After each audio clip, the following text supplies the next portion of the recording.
Well, Australian Treasurer Jim Chalmers says Australia is prepared for a global tariff war but is not immune from escalating trade tensions. Canberra, of course, has deep political ties with Washington, and its direct exports to the US only accounted for 3% of total shipments in 2023. The US has a large trade surplus with Australia, while China remains Australia's biggest trading partner. And Sherry, this is sort of the question as to some of the collateral damage that we could see, right? Not just between the US and some of the countries that it's threatening tariffs and trade action on, but what it means for some of these other trade-reliant nations, the likes of Australia, New Zealand, even Singapore within Asia as well. Let's get some views now from Prudence Gordon, who's the Executive Director at the Australian Centre for International Trade and Investment. Prudence, really great to have you with us. And we sort of pondered this question because we know the downside of what could go wrong if the sort of diplomacy side of things isn't handled correctly. We saw that, in years prior, around the time of the pandemic, and how that sort of came to impact Australia through its alliance with the US, but it's also its trade relationship with China. What do you see as the risks this time around? Oh, thanks for having me on the show. Look, there are so many risks from this move by President Trump imposing those 25% tariffs on Canada and Mexico and the 10% tariff on China. It really has created, I think, chaos and a far greater level of uncertainty in markets than we've seen, which is surprising considering the amount of uncertainty that's been in markets for such a long time. But in terms of the key, dangers with this move, it's really undermined faith in the rules that underpin the system. So now businesses who trade, specifically at the moment, businesses in the US who are trading with Canada and Mexico have no certainty about how they should be dealing with the imports that are coming from those countries. It's just multifaceted problems for these companies, but also companies in Australia and around the world who now lack certainty as to how the US is going to treat imports going forward, and then the knock-on effects of those measures that the US has taken. There's a lot of direct and indirect impact on economies like Australia, as you say. Broadly, we know that in times of more global trade, economies like Australia and New Zealand benefit, and when that pulls back, you see that sort of detriment as well. Is there a way that Australia can sort of position itself to take advantage, perhaps, of the trade uncertainty with the US by sort of leveraging the fact that, we can put forward Australia as a very stable investment environment?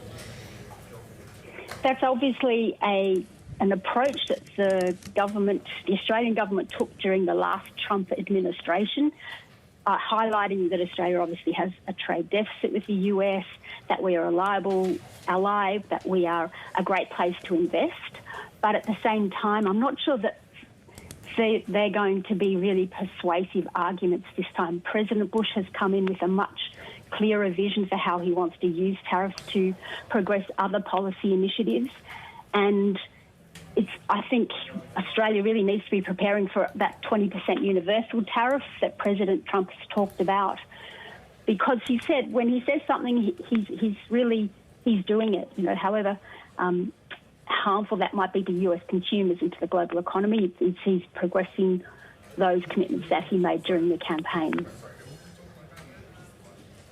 Prudence, how difficult of a situation is this for Australia, given that we have seen a lot of other third countries that have had poor relations with the United States, for example, getting these tariff threats lean more towards China. But when it comes to Australia, Australia has had its own issues with Beijing and tariffs.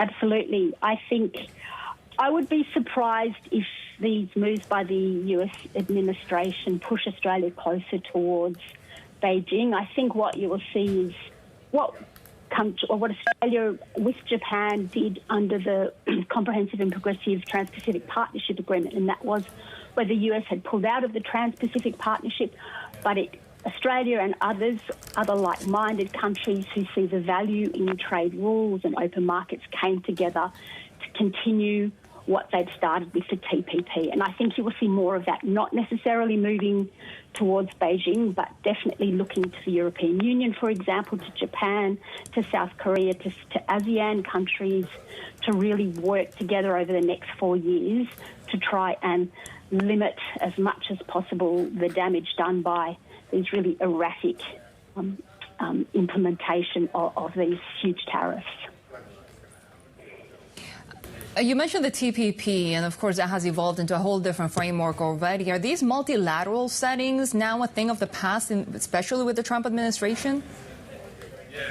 I think with the Trump administration, yes, absolutely. And it started under President Obama with the US withholding consensus on the appointment of appellate body members, which really disrupted the World Trade Organization dispute settlement system.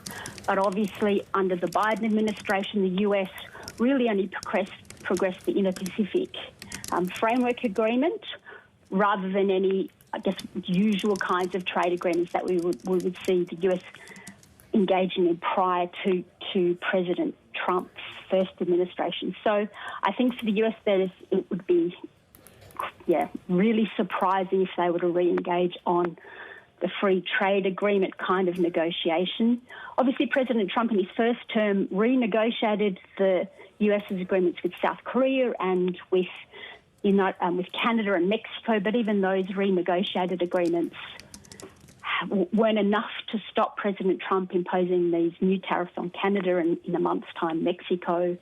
That said, he did negotiate an agreement with China, which identified specific market access requirements that China was meant to comply with.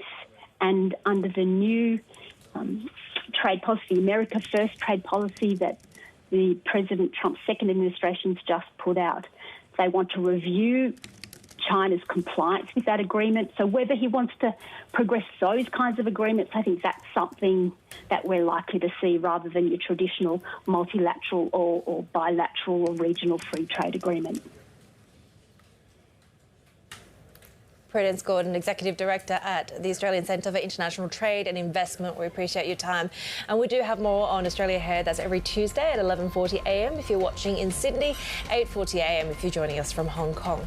Plus, you can tune into the Bloomberg Australia podcast, which delves into the biggest stories shaping the country's role in global business. You can find it on Apple, Spotify or Bloomberg.com.